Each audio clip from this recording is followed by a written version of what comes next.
One important settings that you need to activate on your device and make your browsing platform new each time you want to browse on your device. A lot of iPhone users ignore this. Their browser store cookies and a lot of information about their activities on the browsing apps. So if you want to save yourself from this problem, go ahead away and turn on this setting. I want to show you guys in this video. If you are new to this channel, if you've not subscribed, please subscribe, like and share this video so that we benefit from it.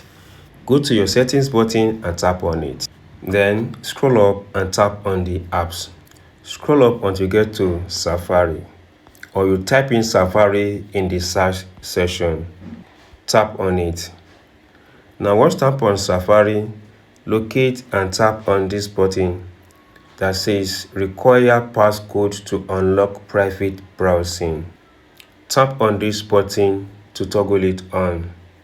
Once toggle on this button, then you are good to go.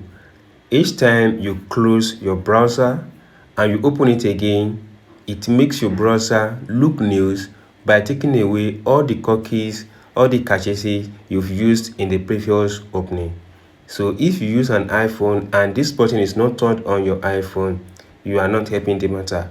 Go ahead and turn on this button so that each time you use your iPhone, it make it look new and powerful. If you enjoyed this tip and if you're not subscribed, please subscribe for more updates like this.